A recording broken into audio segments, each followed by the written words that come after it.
A very good morning, student. This is Pallavi. Today I am going to explain about the sole proprietorship and Hindu undivided family business. Students, in the previous chapter, commercial organizations are classified into three categories. That is private sector, that is public, and second one is joint sector. Students, sole proprietorship is the oldest form of business in the private sector. Now, in this chapter, students, we will study about the sole proprietorship, features of sole proprietorship, merits of sole proprietorship, demerits, and businesses for which sole proprietorship is suitable, meaning and features of Hindu undivided family, and merits of Hindu undivided business, and demerits of Hindu undivided family business. So, student, you know what is the meaning of sole proprietorship? Sole means single and proprietor means owner. So, single owner, sole proprietorship is a one-man business. Sole proprietorship is a person who brings his own finance into the business and he himself only manages it and himself is responsible for all the losses. यानी एक अकेला person single owner जो होता है वही सारी चीज़ों के लिए रिस्पॉन्सिबल होता है. लॉस है, प्रॉफिट है, सारी चीज़ों को जो मैनेज करता है only 1% that comes in private sector. Now, after the explanation of meaning of sole proprietorship, come to the features. There are the features, merits and demerits also. So, first one is feature, single ownership. A sole proprietorship is only owned by one individual. It is owned by one individual. The individual supplies the total capital from his own wealth or from borrowed funds. A single person, it means one person is only responsible for brings the capital, manage the firm, all the management, all the collection capitals are managed and owned by the single person. That is called single ownership. Second is one man control. The proprietor alone take all the decision pertaining to the business. One person has a right to take all the decision regarding the firm business and there is no required to consult anybody. Ownership and management are vested in the same person. Some person may be employed to help the owner. Some of the person may be help to the owner, but ultimate control lies with him. Third one is no legal entity. A sole proprietorship has no legal identity separate from that of its owner. Student, firm and the sole proprietorship are the same. In sole proprietorship, the law makes no distinctions between proprietor and his business. यानी proprietorship, owner और business same ही होते हैं, दोनों अलग अलग नहीं होते. The business and the owner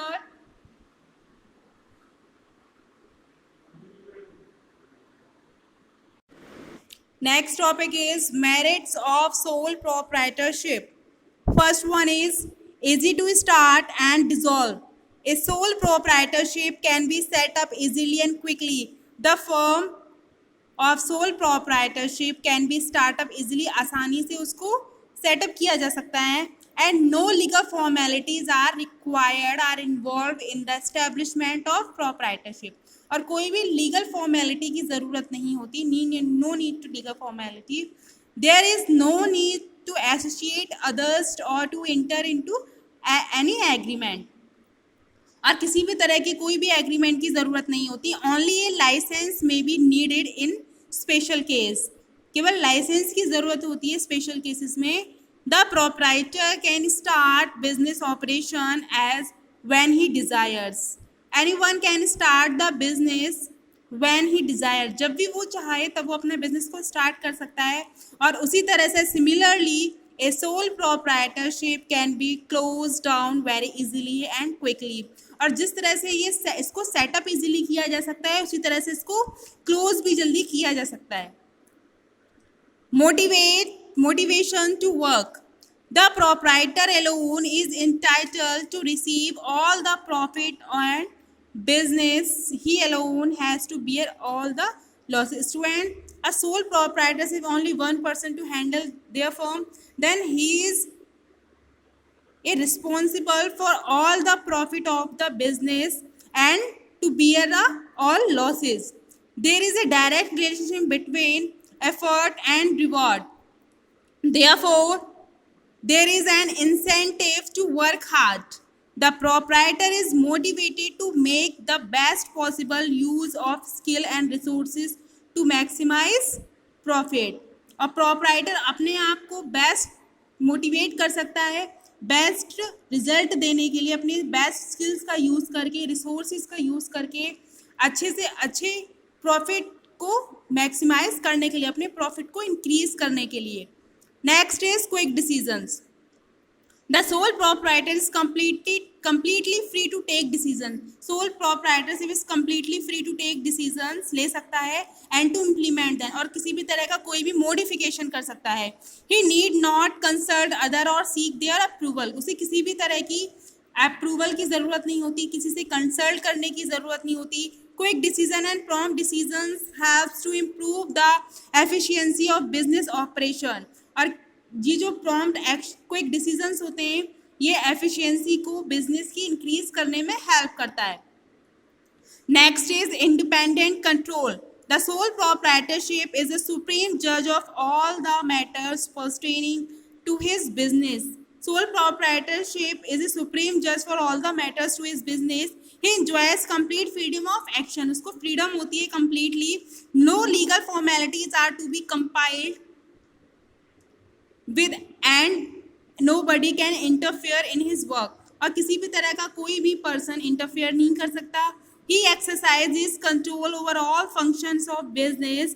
Authority and responsibility are vested in the same person. Person supervision helps to improve the efficiency of the business. और जो पर्सनल सुपरविजन होता है, हम खुद उस बिजनेस को देखते हैं, वो हेल्प करता है बिजनेस की एफिशिएंसी को इम्प्रूव करने के लिए। Next point is secrecy of affairs. The sole trader is not required to publish his accounts. He is not expected to share his secrets with other. क्योंकि सोल प्रोप्राइटरशिप सिंगल होता है, single owner होता है, उसको अपने secrets, उसको अपनी firm के सीक्रेट किसी को भी बताने की ज़रूरत नहीं होती। Complete secrecy of business affair provides him greater competitive strength. और ये जो सीक्रेसी होती है फर्म की, बिजनेस की, ये हेल्प करती है बिजनेस को कॉम्पिटिटिव स्ट्रेंथ देने में। Next heading is demerits of sole proprietorship. First one is limited capital resources. The financial resources of sole trader are limited because only one having a owner, so that's why they have a limited resources. He has limited funds and his borrowing capacity is also limited. Second is limited managerial ability. One person cannot be expert in each and every function of the business. कोई भी person होता है students, वो सभी कामों में expert नहीं होता। So all the qualities required for success in business, और बिजनेस को सक्सेस करने में सभी क्वालिटीज की जरूरत होती है, are very found in one individual, जो कि बहुत मुश्किल से किसी वन पर्सन में मिलती है। The proprietor may not be able to devote sufficient time to all the activity. और जो proprietor होता है, जो सिंगल ओनर होता है, उसके लिए पॉसिबल नहीं होता कि वो सभी तरह की एक्टिविटीज़ पर ध्यान दे सके। Then he may commit errors, judgment and his decisions may be unbalanced. और वो इस तरह से कभी ना कोई कैसी भी गलती कर देता है जो कि उसकी बिजनेस के लिए कभी लॉस भी हो जाता है। In the absence of expert, division of labor is not possible. और एक्सपर्ट के एब्सेंस में ये सारी चीज़ें हो जाती हैं।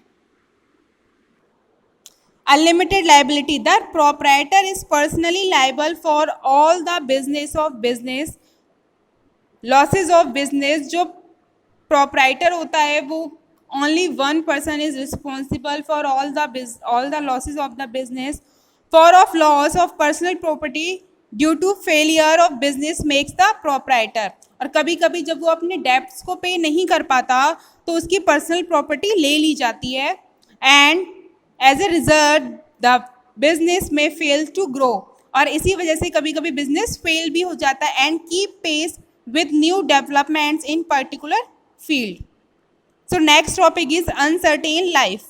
Sole proprietorship does not enjoy the continuity of existence. Means sole proprietorship, suppose मान लीजिए कोई भी पर्सन है वो अपना फर्म चला रहा है, सोल फर्म चला रहा है, सपोज उसकी डेथ हो जाए तो उसका जो बिजनेस होता है वो वहीं बंद हो जाता है. ऐसा नहीं है, उसको हम कंटिन्यूटी में नहीं ले सकते, जैसे ग्रैंडफादर देन सन्स, ऐसे उसको हम कंटिन्यूटी में नहीं ले सकते. It is depend on the life of a proprietor. ये प्रोप्राइटर की लाइफ पर डिपेंड करता है.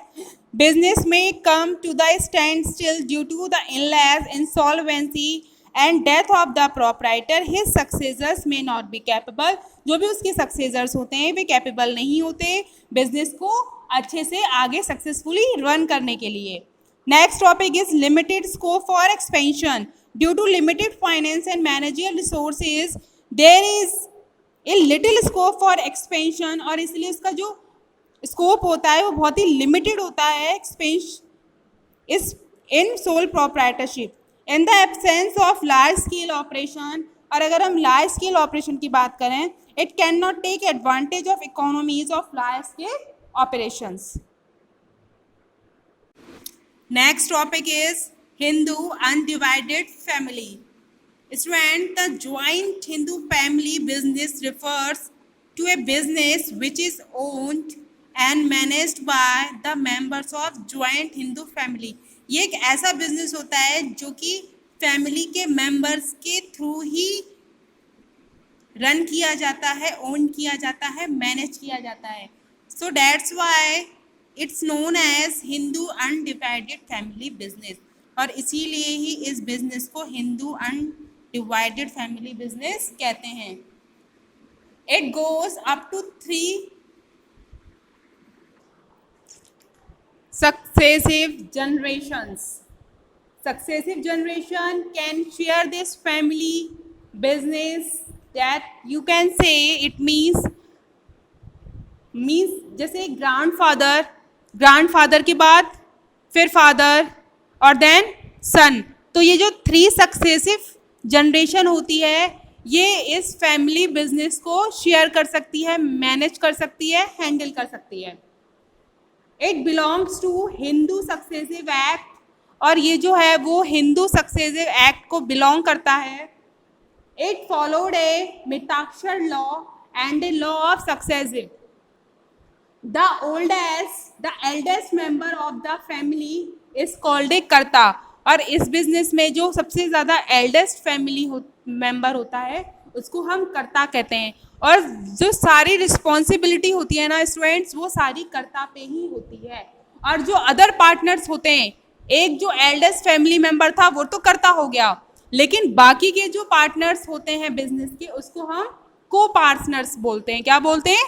को पार्टनर्स बोलते हैं. देखिए, in the family property are known as co-partners and the oldest member is called the कर्ता. और जो सबसे ज़्यादा ओल्डेस्ट होता है उसको हम कर्ता बोलते हैं. In joint families, main thing is females are not allowed. Females allowed ही नहीं होती. It's a male dominated act. ये केवल मेल डोमिनेटेड बिजनेस है. इसमें in this business females are not allowed. So come to features of this Hindu undivided family. First one is membership. So when a person become a member in a family business by virtue of his birth. ये birth से ही होता है family में. And there is no formal agreement is necessary between the family. There is no formal agreement is necessary between the family members. इस business को चलाने के लिए किसी भी तरह का कोई भी फॉर्मल एग्रीमेंट की ज़रूरत नहीं होती फैमिली मेम्बर्स में। Then only men members can be को पार्टनर्स। अगर फैमिली में कोई फीमेल मेंबर्स भी है तो उनको शेयर नहीं मिलता, वो उसकी मेंबर नहीं हो सकती, लेकिन जितने भी मेल मेंबर्स होते हैं दीज आर द को partners of the business. A female of a deceased male co-partners will have a share after the death of the co-partners. Minors are also a full-fledged member of the family. और जो miners होते हैं यानी जिनकी as कम होती है वो भी होते हैं। There is no limit on the number of the members. और इसमें फैमिली मेंबर्स के लिए कोई भी लिमिट नहीं होती, जितने चाहें उतने फैमिली मेंबर्स पार्टिसिपेट कर सकते हैं, but only male members are co-partners, can be co-partners. Second is management. The management of joint Hindu family business is vested in कर्ता। जो जितना भी मैनेजमेंट होता है सारा कर्ता पे डिपेंड करता है, and however associate other member to assist him. और उन पर ही डिपेंड करता है कि वो कैसे अदर मेंबर्स को बिजनेस को एसोसिएट करेंगे फैमिली बिजनेस में। मतलब वो चाहे किसी भी तरह का मैनेजमेंट कर सकते हैं। द लायबिलिटी ऑफ कर्ता इज अनलिमिटेड। और जो कर्ता की लायबिलिटी होती है वो अनलिमिटेड होती है, and the liability of other partners is limited. और जो अदर पार्टनर्स की लायबिलिटी होती है वो लिमिटेड होती है to the extent of their share in property of the family. वो चाहकर भी अपने शेयर्स को एक्सटेंड नहीं कर सकते in the property of family business, लेकिन जो कर्ता होता है क्योंकि उसके पास ही सारी पावर होती है वो चेंजेस कर सकते हैं। Right to the accounts. Suppose अगर कोई भी पार्टनर है वो जाना चाहता है बिजनेस को छोड़ के, जो भी फैमिली बिजनेस है उनका, तो वो अपने अकाउंट्स के लिए अपने शेयर के लिए कर्ता को बोल सकता है। They have a right, he have a right to ask about their his share. वो अपने शेयर के लिए बोल सकता है अगर ज़रूरत है, अगर वो चाह रहा है अपने शेयर को वापस लेना। Then the family business can demand accounts from the karta. तो वो अपने फैमिली बिजनेस से अपने अकाउंट्स की डिमांड कर सकता है। Dissolution. Joint Hindu family is not dissolve on the death of को पार्टनर्स। को पार्टनर्स के डेथ के बाद ये डिसॉल्व नहीं होती, ये बंद नहीं होती। हाँ, डिसॉल्व कब होती है? If when all the members notified. अगर उस बिजनेस के सभी मेंबर्स ये नोटिफाई करें that they are not the member of joint Hindu family. अगर इस तरह का वो कोई नोटिफिकेशन देते हैं then in that case their family business is totally dissolved. Then merits of Hindu undivided family. First one is easy of formation. A joint Hindu family can be started easily. Start करना बहुत ही easily होता है, easy होता है क्योंकि family members के through ही start होती है, एंड क्विकली और बहुत जल्दी भी हो जाता है। And there is no legal formality as involved. और इसमें किसी भी तरह की कोई भी लीगल फॉर्मेलिटी नहीं होती। Next is freedom of action. The karta has complete control on the family business. यानी कर्ता के पास ही सारा कंट्रोल होता है फैमिली बिजनेस का। He can take decision quickly without consulting other member. और क्योंकि वो ओल्डेस्ट मेंबर होता है फैमिली का, वही कर्ता होता है, तो there is no need to consult the other family business regarding business. कोई ज़रूरत नहीं होती कर्ता को, कोई ऐसी खास ज़रूरत नहीं होती कि वो बिज़नेस के मैटर पर किसी भी फैमिली बिजनेस से कंसल्ट करे। तो there is freedom of action. उनके लिए फ्रीडम होती है कर्ता के लिए, वो जब चाहें जैसा चाहें एक्शन ले सकते हैं। Personal contact. A joint Hindu family can maintain direct and intimate contact with its employees and customer. क्योंकि सारे फैमिली मेम्बर्स के थ्रू ही कॉन्टैक्ट करते हैं, अपने बिजनेस को रन करते हैं, तो बहुत ही डायरेक्ट कंट्रोल होता है उनका कस्टमर्स पर। It can provide personal attention. और ये एक पर्सनल अटेंशन भी प्रोवाइड कराते to the requirement of customer. Customer की रिक्वायरमेंट के अकॉर्डिंग अपना पर्सनल कॉन्टैक्ट करके भी अपने बिजनेस को अच्छे से रन कर सकते हैं। Secrecy. The secrecy of business are known to the karta only. जितने भी सीक्रेट्स होते हैं बिजनेस के वो सारे कर्ता को ही पता होते हैं। So therefore no danger of trade secrets being disclose to outside. इसलिए किसी भी तरह की कोई भी सीक्रेट बात हो जो कि हमारे बिजनेस से जुड़ी हुई हो, आउटसाइडर तक पहुंचती ही नहीं है।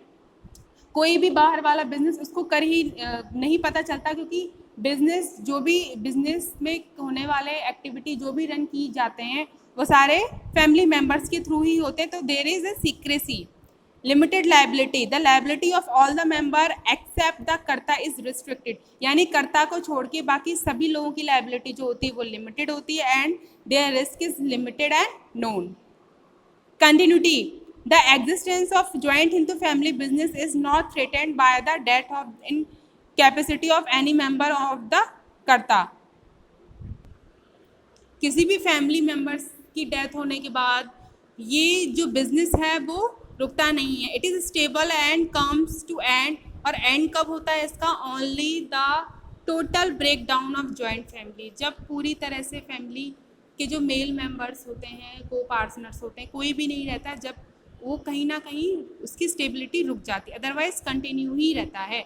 इंसेंटिव टू वर्क, इनका जो मेन हेड होता है, the main head of the family is कर्ता। तो जो कर्ता होता है फैमिली मेंबर ही होता है, तो वो खुद अपने फैमिली मेंबर्स को मोटिवेट करता रहता है बिजनेस को अच्छे से रन करने के लिए, welfare of the family, family के अच्छे वेलफेयर के लिए, अच्छे प्रॉफिट को अर्न करने के लिए। Ancestral goodwill, a joint Hindu family enjoy the benefits of an ancestral goodwill. There is close kinship among the family members as every member has an equal share. The credit worthiness of the business is high due to large property of the business and unlimited personal liability of the कर्ता। Ancestral goodwill क्या होती है? जो हमें ancestral लोगों से एक तरह की एसेट, गुडविल जो होती है वो आपकी एक तरह की एसेट होती है, जो हमें हमारे जितने भी फादर होते हैं उनसे मिलती है, रेपुटेशन जिसे हम कह सकते हैं। तो हमको केवल उस बिजनेस को कंटिन्यू रन कराने की ज़रूरत होती है बस। Now come to demerits of Hindu undivided family, that is limited capital. The capital of the joint Hindu family business is limited to the ancestral property. जो कैपिटल होती है वो तो लिमिटेड ही होती है। जैसे जब आपका बिजनेस स्टार्ट होता है ज्वाइंट हिंदू फैमिली का, अनडिवाइडेड फैमिली का, तो जो उसकी कैपिटल होती है वो तो लिमिटेड ही होती है, लेकिन family property gets divided on the birth of every male members. और जैसे जैसे मेल मेंबर्स फैमिली में आते जाते हैं, उसी तरह से वो जो प्रॉपर्टी है वो उतने ही शेयर्स में डिवाइडेड हो जाती है। तो जो उसकी कैपिटल होती है वो शॉर्टेज होने के एक्सपेंड होती है, जो शेयर होता है वो एक्सपेंड होता है, और कैपिटल जो है उसकी शॉर्टेज होती रहती है। तो जो कैपिटल लिमिटेड हो जाती है, यानी एवरी मेंबर्स, मेल मेंबर्स के आने के बाद कैपिटल की शॉर्टेज होने लगती है और बिजनेस को शेयर्स में ज़्यादा डिवाइड करना पड़ता है। Next is unlimited liability, the liability of कर्ता इज अनलिमिटेड। जो केवल कर्ता की ही लाइबिलिटी अनलिमिटेड होती है, बाकी सबकी लिमिटेड होती है। And his private property is liable to pay the debts of the business.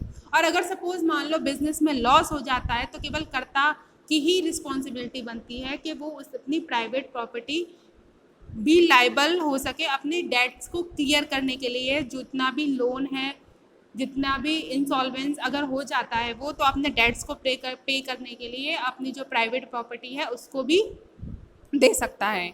Limited managerial ability means the karta alone may not be competent to manage the business, यानी केवल एक पर्सन के पास ही सारी एफिशिएंसी तो नहीं होती। There is a lack of specialisation and professional management. तो कहीं ना कहीं एक कर्ता कितना भी ओल्डेस्ट क्यों ना, कितना भी नॉलेजेबल क्यों ना, एक्सपीरियंस होल्डर क्यों ना हो, there is some lack specialisation of professional management, तो कहीं ना कहीं मिस्टेक हो ही जाती है। हैस्टी डिसीजन टेकन बाय कर्ता में समटाइम्स भी हैस्टी, कभी कभी क्या होता है एक ही पर्सन होता है डिसीजन लेने वाला, तो जल्दी में गलत भी हो जाता है और अनबैलेंस भी हो जाता है। And this is because he is overburden with work. और क्योंकि एक ही होता है डिसीजन लेने वाला, तो कभी कभी क्या होता है ओवरबर्डन की वजह से वो अनबैलेंस डिसीजन भी हो जाता है और maybe it's wrong. Responsibility not matched with reward, the karta manage the business single handed. जो करता है वो अकेले अनलिमिटेड रिस्पॉन्सिबिलिटी निभाता है, but he alone bear unlimited liability. लेकिन अगर कभी लॉस होता है, कभी डेट्स को क्लियर करने के लिए, वही एक ऐसा सिंगल पर्सन होता है जो कि अपनी लाइबिलिटी को अनलिमिटेड कर सकता है। But his share in business is equal to that of any other. लेकिन जो मेंबर का शेयर होता है सभी का, वो भी कर्ता का भी उतना ही होता है जितना और मेंबर्स का होता है। He receive no extra reward for extra work. उनको एक्स्ट्रा वर्क करने के लिए, एक्स्ट्रा एफर्ट दिखाने के लिए कर्ता को कोई एक्स्ट्रा रिवार्ड तो मिलता नहीं है, but there is little incentive for him to work hard. After explaining the chapter, students come to question answer. First one is define sole proprietorship. Sole proprietorship is one man business. It is the simplest and the oldest, in some respect, the most natural form of business in the private sector. Second question, state the three characteristics of sole proprietorship. See, the three features are single ownership, one man control, no legal formalities. Single ownership, a sole proprietorship is wholly owned by one individual. One individual के through ही ये manage किया जाता है. One man control, the proprietor alone takes all the decision pertaining the business. He is no required to consult anybody. किसी से भी consult करने की जरूरत नहीं. There is no required to consult anybody. One man control, only handed one man control. Third one is legal formalities. No legal formalities are required to start, manage and dissolve sole trader business.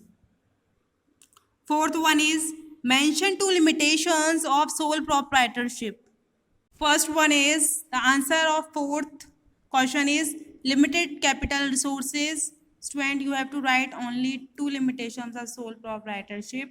Limited capital resources you have to write, and second one is limited scope for expansion. Limited capital resource means the financial resources of sole trader are limited, and the limited scope for expansion due to limited finance and managerial resources. There is limited scope for expansion and growth.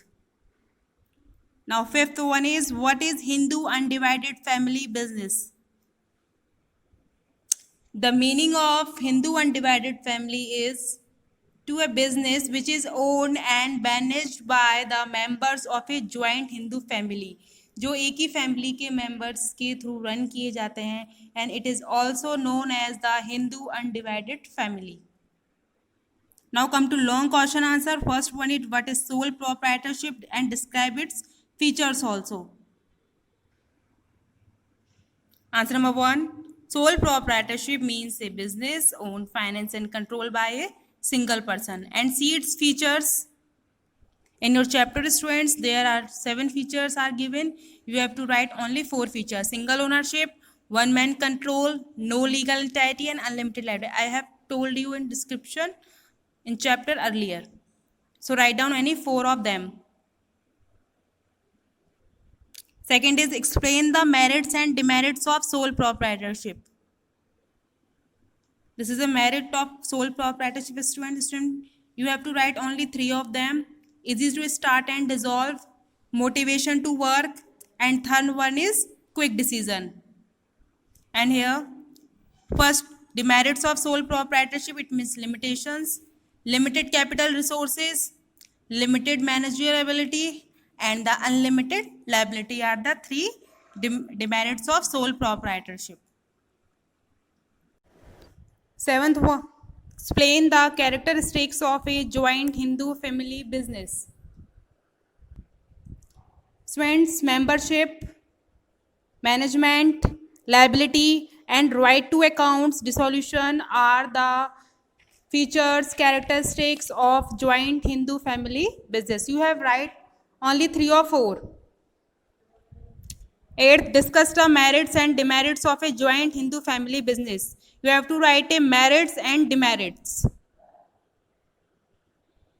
See the merits: easy of formation, freedom of action, personal contact, and secrecy. You have write only 4 merits.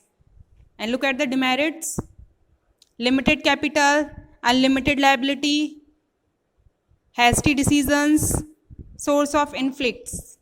Only 4 you have to write in demerits. 1. Difference between sole proprietorship and joint Hindu family business. See students, these are the difference point of distinctions. Basis of formation, no agreement, by birth. इसमें sole proprietorship में 1 man जो number of members जो होते हैं वो 1 man होता है. इसमें 2 और more and no maximum limit. There is no limit of maximisation. Third is state of females, no discriminations, can not be को partners. Fourth one is unlimited proprietor, bear all risk limited except for karta. Can set up business, can be co-partners by the sole proprietor, only by karta. All profit for proprietor, no division, equal share. Dissolve with death of proprietor, no dissolve by death, etc. The Contract Act, Hindu Succession Act. Sole proprietorship not required, and this is also not required.